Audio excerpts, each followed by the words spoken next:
Peter Thiel montre que toutes les bulles financières, depuis au moins le XVIIe siècle, ont reposé sur une erreur grave d'appréciation de la probabilité que la mondialisation réussisse, en surestimant cette probabilité. Je répète, toutes les bulles financières, à commencer par celle des tulipes au XVIIe siècle, ont reposé sur une surestimation de la probabilité que la mondialisation, ou une certaine forme de mondialisation, réussisse. Le système de Law, il faut dire LAS, je crois, enfin LAW, en France en 1720, s'est effondré, comme tout le monde le sait.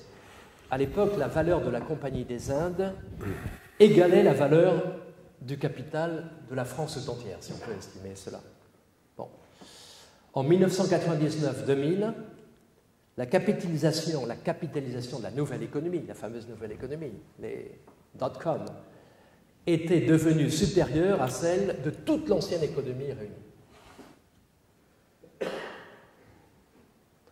Pour ce qui est du système de l'eau, il s'est écroulé lorsque les Français se montrèrent plus que réservés à aller s'implanter dans les marais fétides de la Louisiane, et que précisément le processus de mondialisation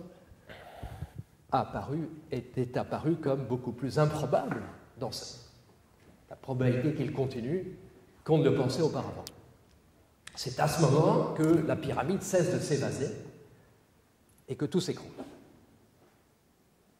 Idem en Angleterre, à peu près à la même période, d'ailleurs en 1720, d'ailleurs je signe entre parenthèses que l'expression « bubbles », les bulles, vient de cette époque en Angleterre. On appelait « bubbles » tous les projets faramineux qui se montaient à l'époque et qui étaient de l'ordre de la spéculation, bien évidemment. Donc, les bulles financières, d'une part, les hyperboles au sujet de la mondialisation de l'autre, sont des quasi-synonymes.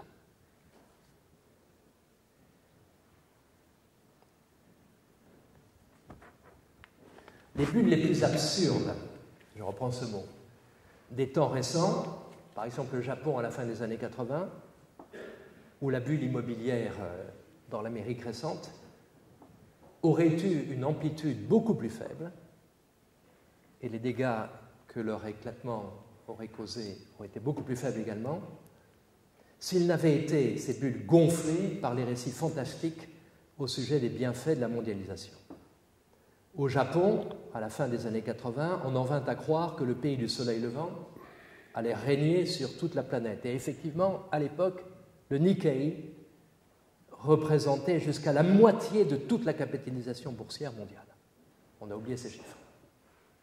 Le boom immobilier, quant à lui, s'est concentré dans les métropoles censées gouverner le monde à venir. Shanghai, Dubaï, Manhattan et surtout Londres. En complète contradiction avec la notion répandue que les marchés s'assagissent avec le temps, le rythme et l'amplitude des booms et des cracks s'est accéléré récemment de façon monumentale, comme tout le monde le sait. Comment rendre compte de cela? On n'aurait jamais imaginé possible que la bulle Internet de la fin des années 90, le plus énorme boom dans l'histoire du monde jusqu'alors, allait être remplacée, moins de 5 ans plus tard, par une bulle immobilière de plus grande ampleur encore et de plus grande absurdité.